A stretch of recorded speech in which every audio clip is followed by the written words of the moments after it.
नमस्कार. पहिल्या सत्रामध्ये माझ्या अपेक्षेपेक्षाही खूप भरभरून प्रतिसाद मिळाला, त्याबद्दल मी आपला फार आभारी आहे. पहिल्या सत्रानंतर अनेक सूचना आल्या माझ्याकडे, खूप उपयुक्त सूचना आल्या. अगदी मी कधी कसं बसावं, कसं बोलावं, हाताने काय चाळा करावा न करावं इथपासून तर चळवळीचे विषय घ्यावे इथपासून तर माझं आत्मवृत्तच लिहावं इथपर्यंत असे अनेकही विषय आले. सर्वांनी फार प्रेमाने सूचना केल्याबद्दल धन्यवाद. मागील सत्रामध्ये दुष्काळाच्या वेळेच्या सत्याग्रहाचा उल्लेख करताना 6 महिन्याची शिक्षा असा चुकीनं उल्लेख झाला होता. ती आम्हा सर्व मंडळींना 6 दिवसांची शिक्षा झाली होती आणि ती सर्वांनी भोगलीसुद्धा. अर्थात तो शिक्षेचा प्रसंग आणि माझ्या आयुष्यातली 6 दिवसाची ती पहिली जेलची वारी हा सुद्धा एक स्वतंत्र सत्राचा विषय होईल आणि तेही आपण कधीतरी ह्या वर्षभराच्या कार्यक्रमामध्ये घ्यायचा प्रयत्न करूया. या चॅनलचे नाव श्रमलक्ष्मी ठेवलेले आहे आणि हे नाव देखील जाणून बुजून ठरवून विचार करून ठेवलेले आहे. ते अशासाठी ठेवलेले आहे की 2 बाबीचा नेमका समतोल काढला किंवा 2 बाबीचा नेमका समन्वय केला तर आपल्या समाजापुढील अनेक प्रश्न संपुष्टात येतील आणि समाजामध्ये शांतता, सलोखा, सहजीवन याच्यामध्ये निश्चित वाढ होईल अशी मला खात्री आहे. म्हणून हे नाव अशासाठी घेतलं आहे की लक्ष्मी आणि श्रम करणे यांचं फार अतूट नातं आहे.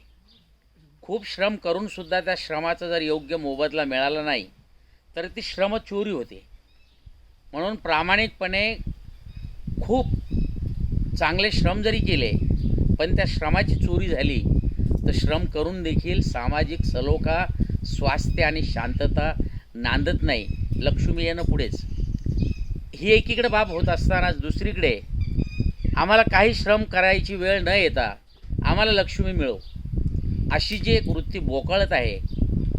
त्यामुळे बिगर श्रमाची लक्ष्मी मिळो यासाठी ज्या ज्या काही लटपटी खटपटी कराव्या लागतात आणि त्यामुळे जो सामाजिक ताणतणाव वाढतो त्या ताणतणावासाठी सामाजिक स्वास्थ्य सर्वसाधारणपणे संपुष्टात आणण्याची परिस्थिती तयार होते, भयावह परिस्थिती तयार होते.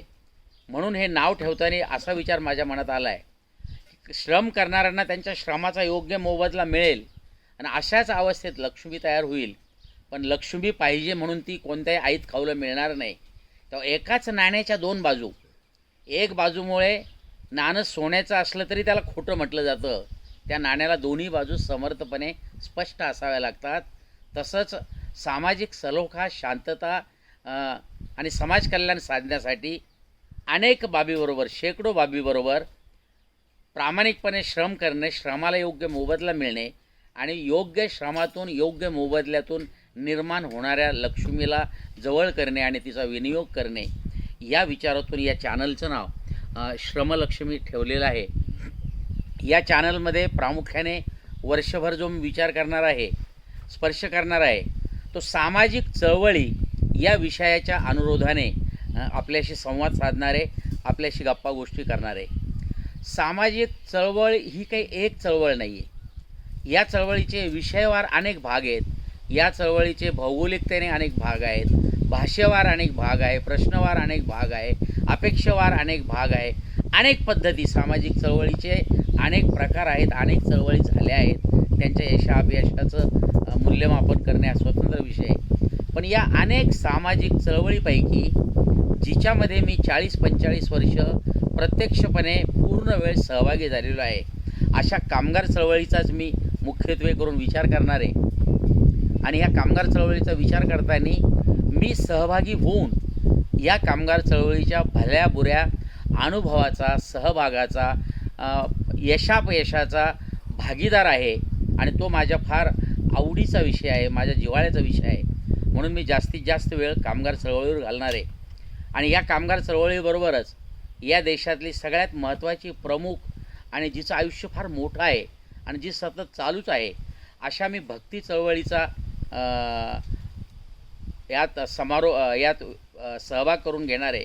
भक्ती चळवळीनंतर या देशातील राजकीय चळवळीबद्दल बोलायचा प्रयत्न करणार आहे आणि त्या अनुषंगाने काही विषय सापेक्ष काल सापेक्ष ज्या चळवळी झाल्या त्याही चळवळीच्या संदर्भात आपण बोलत राहू आणि बोलत राहताना ह्या भागांची संख्या जशी वाढेल तशा आपल्या काही सूचना येतील, काही सुझाव येतील, त्याचाही आपण विचार करूया. मी प्रामुख्याने कामगार चळवळीबद्दल बोलणार जे आपल्याशी म्हणालो होतो त्याच्या आधीच कामगार चळवळ किंवा सगळ्याच विषयवार स्थलकाल सापेक्ष चालणाऱ्या चळवळी ह्या एकंदरीत व्यापक सामाजिक चळवळीचा भाग आहेत. हे जर आपण मानलं, त्या सामाजिक चळवळी म्हणजे नेमकं काय, त्या कशा निर्माण होतात, त्याची निर्मिती उत्पत्ती कशी होते, या चळवळींचा प्रवास कसा होतो, या चळवळी कसे वळणं घेतात, कसे चढ उतार पाहतात, कसे अपयश यश अनुभवतात, यांची फलनिष्पत्ती काय होते आणि एक चळवळ संपते की नाही, संपली तर तिच्यातून दुसरी चळवळ जन्माला येते की काय, आणि पुढे एकंदरीतच समाज परिवर्तन, सतत चालणारं समाज परिवर्तन आणि सतत चालणाऱ्या सामाजिक चळवळी यांचा नेमका काय संबंध आहे, याबाबत मी आपल्याशी विचारविनिमय करायचा प्रयत्न करणार आहे. सामाजिक चळवळी म्हणजे निघणारे मोर्चे, होणारे उपोषणं, होणारी आंदोलनं, होणारे रास्ता रोको, हे सगळं फार फालतूपणा आहे, समाजाला वेठीस धरण्याचा प्रकार आहे, नको तो प्रकार आहे, हा होताच कामा नये असं मानण्यापासून तर सामाजिक चळवळ झाली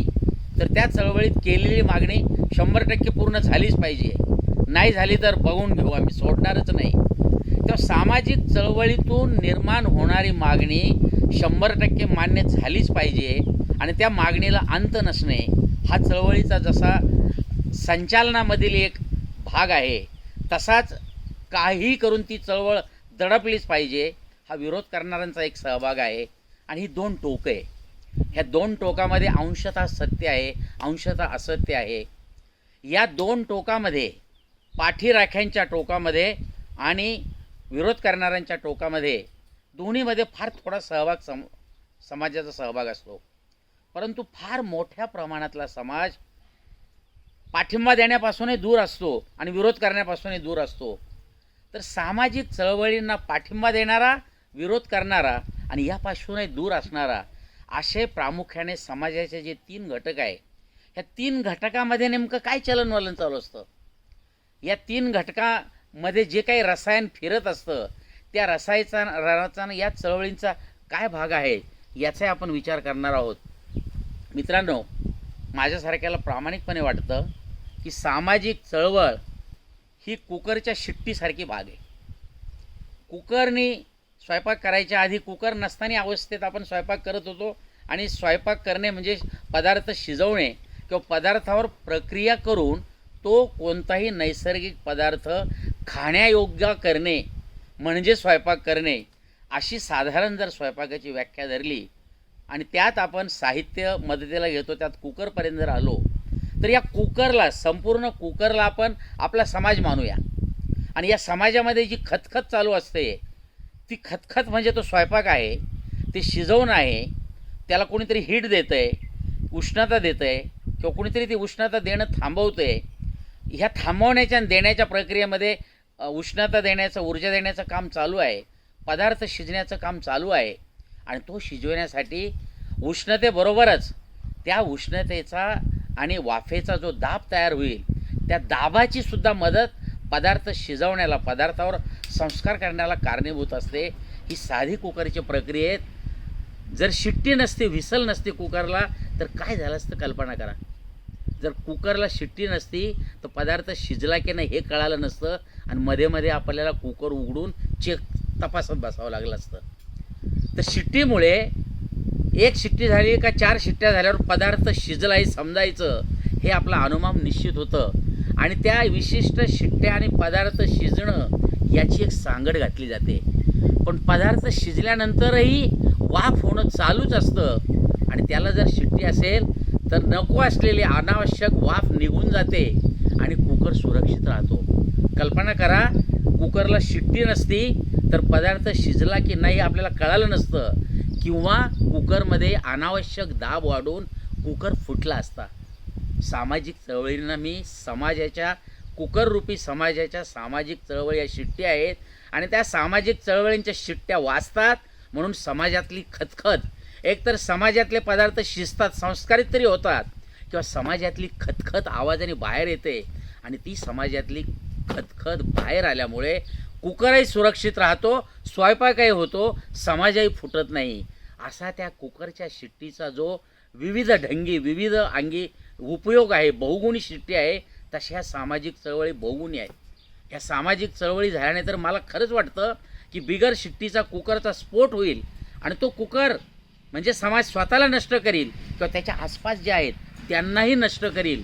अशा एका भयानक संकटातून चाहूल देण्याचं काम कुकरची शिट्टी करते आणि बाहेर हवा काढण्याचं काम आणि समाजाला वाचवण्याचं काम ती कुकरची शिट्टी करते. तसं मित्रांनो, कृपया समजून घ्या, सामाजिक चळवळी ह्या कुकरची शिट्टी आहे. समाज स्वास्थ्यासाठी ते आवश्यक आहे, त्या नसतील तर समाज कुठेही भरकटत जाईल. अशा अनुषंगाने सामाजिक चळवळींचा आपण विचार करूया वर्षभर निरनिराळ्या सत्रामधून. प्रत्येक सत्रामध्ये मला बोलण्याची आणि शब्दाची मर्यादा असेल ती मीच घालून घेतलेली आहे. म्हणून आज मी वर्षभर चालणाऱ्या बाबींची प्रास्ताविक स्वरूपातच बोलून थांबणारे आणि प्रत्यक्ष विषयाला एका एका टप्प्याला पुढच्या वेळेपासून सहभाग देणार आहे. त्यातली कामगार चळवळ म्हणून ज्याचा मी विचार करणार आहे, तर ती कामगार चळवळ काल काय होती, आज काय आहे आणि उद्या कशी असेल. ह्या कामगार चळवळ ही व्यापक, म्हणजे आपण म्हणतो बिंदूत सिंधू आणि सिंधूत बिंदू, म्हणजे एका बिंदूमध्ये जे पाणी असतं त्यात सिंधू सामावलेला असतो. या वाक्याचा अर्थ की एक एक बिंदू एकत्र येऊन, एक एक पाण्याचा बिंदू एकत्र येऊन सिंधू महासागर तयार होतो. पण तो महासागर होण्यासाठी एक एक बिंदू आवश्यक असतो. तसं ह्या कामगार चळवळीचा एक एक छोटा बिंदू म्हणजे प्राथमिक पातळीवर काम करणारी, विषयाच्या पातळीवर काम करणारी, भौगोलिक पातळीवर काम करणारी, दैनंदिन पातळीवर काम करणारी कामगार संघटना आहे. आणि ती प्रत्यक्ष कामगार संघटना, तिच्या सहभागी सभासदांसाठी काम करणारी संघटना हा कामगार चळवळीचा बिंदू आहे. आणि सर्व संघटनांचं राज्य पातळीवर, देश पातळीवर, जागतिक पातळीवर एकत्रित रूप होतं, तो कामगार चळवळीचा महासागर आहे. अशा अर्थाने संघटन टू कामगार चळवळ, कामगार चळवळ टू संघटन, म्हणून त्यात कामगार संघटन, कामगार संघटनांची निर्मिती, त्यातील अडचणी, संघटनेचं संचालन, त्याचं कार्यालयीन कामकाज, संघटनेचे पदाधिकारी, संघटनेच्या जबाबदाऱ्या, संघटनेने मालकांच्या व्यवस्थापनाबरोबर करायचं कामकाज, संघटनेने शासनाबरोबर करायचं कामकाज, संघटनेने समाजाबरोबर ठेवायचे संबंध, आणि एकंदरीतच याच्यामध्ये चळवळी चालू असताना त्या चळवळीच्या अनुरोधाने अगर कष्टकऱ्यांच्या आवश्यकतेप्रमाणे शासनाने करावायचे कायदे, आणि हे सगळं करत असताना एका विशिष्ट टोकावर एकीकडे संघटन आहे, दुसरीकडे शासन आहे, तिसरीकडे व्यवस्थापन मालक आहे, आणि ह्या सगळ्यांचा आधार सर्वसामान्य समाज आहे. तर सर्वसामान्य समाज, मालक, शासन, संघटन किंवा संघटनाचे सहभागी कामगार, अशा चौकोनामध्ये संघटन ते चळवळ हिचा प्रभाव कसा चालू झाला, कसा चालला, कसा चालत आहे आणि उद्या कसा चालेल, अशा बाबीनं आपण जाऊया. आणि एखाद्या कारणे दाखवा नोटिशीला उत्तर देण्यापासून तर सुप्रीम कोर्टापर्यंत होणाऱ्या न्यायदान प्रक्रियेची व्यवस्था, वाटाघाटी, त्यातल्या संघटनेच्या बॅलन्स शीटपासून तर कंपन्यांच्या बॅलन्स शीटपर्यंतची प्रक्रिया, आणि एकंदरीतच कामगार कायद्याची प्रक्रिया, या सगळ्या बाबींचा उहापोह करण्याचा मी प्रयत्न करणार आहे. भक्ती चळवळ मित्रांनो ही माझी फार आवडती चळवळ आहे. माझं तर म्हणणं आहे ह्या देशात नव्हे जगात भक्ती चळवळ जर 100% यशस्वी झाली तर शासन नावाच्या संस्थेची सुद्धा गरज नाही. कारण प्रत्येकजण सज्जन झालेला असेल, आणि ज्या वेळेस प्रत्येकजण सज्जन होतो तेव्हा कोणी दुर्जन राहत नाही, आणि ज्या वेळेस दुर्जन कोणी समाजात राहत नाही त्यासाठी दुर्जनाचे निर्दालन करण्याची परिस्थिती नसते आणि सज्जनाला संरक्षण देण्याची गरजही नसते. अशी परिस्थिती निर्माण करण्याची महत्त्वाकांक्षा बाळगणारी भक्ती चळवळ जी आहे तिचाही विचार करणार आहोत. दैनंदिन स्वायत्त संस्थेपासून, तळागाळातल्या स्वायत्त संस्थेपासून तर केंद्र सरकारपर्यंत एकंदरीत राजकीय चळवळीतून राजकीय संस्थांचं संचालन, ही नेमकी काय प्रक्रिया चालते आणि याचा आपल्याशी काय संबंध आहोत, याचाही आपण सामाजिक चळवळ या अनुरोधाने विचार करणार आहोत. आणि इतर विषयावर तात्कालिक अशा काही चळवळींचा आपण विचार करणार आहोत. ह्या सगळ्या चळवळीमध्ये सामाजिक चळवळ म्हणून आपला जेवढा सहभाग वाढेल तेवढा सामाजिक सलोखा, सामाजिक स्वास्थ्य, सामाजिक प्रेम, समाजातील करुणा, समाजातील प्रेम, समाजातील बंधुभाव वाढेल याची मला खात्री असल्यामुळे जो समाज सामाजिक चळवळ जास्तीत जास्त समजून घेईल, जो समाज सामाजिक चळवळीत जास्तीत जास्त सहभागी होईल, तोच समाज सुसंस्कृत आणि प्रगत होईल.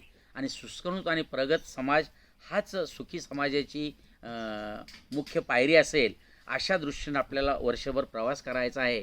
या प्रवास करण्याच्या वाटचालीमध्ये आपण माझ्याबरोबर असाल असा विश्वास व्यक्त करतो. आपल्याला आवडलं नसेल तर जे जे आवडत नसेल त्याचा उल्लेख करत चला, जे जे आवडेल ते इतरांना सांगत चला. वैयक्तिक पातळीवर सर्वांना हे कळवणं मला जरा वेळेच्या दृष्टीनं अडचणीचं होत असल्यामुळे आग्रहाची विनंती आहे की आपण जास्तीत जास्त लोकांनी सबस्क्राईब करा.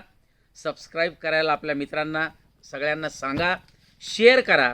आणि हे माझं एकट्याचं नव्हे तर एकंदरीतच सामाजिक चळवळीचा संदेश, सामाजिक चळवळीचं स्वरूप, सामाजिक चळवळीचे गुणदोष, सामाजिक चळवळीची आवश्यकता ही समाजापर्यंत विधायक मार्गाने सकारात्मक पद्धतीने पोचविण्याच्या माझ्या प्रयत्नाला साथ द्या. त्यासाठी सबस्क्राईब करून शेअर करा अशी आपल्याला विनंती करतो. सर्वांच्याच प्रयत्नाने सध्याच्या महामारीवर आपण यशस्वी होण्याच्या प्रक्रियेकडे जात आहोत. अशाच पद्धतीने धीर धरून आपण या महामारीमध्ये यशस्वी होणार आहोत. ह्या यशस्वी होण्यामध्ये धीर धरण्याच्या प्रक्रियेत आपल्या सगळ्यांना बळ मिळो अशी आपल्याला सदिच्छा देतो आणि आपले आभार मानतो. धन्यवाद.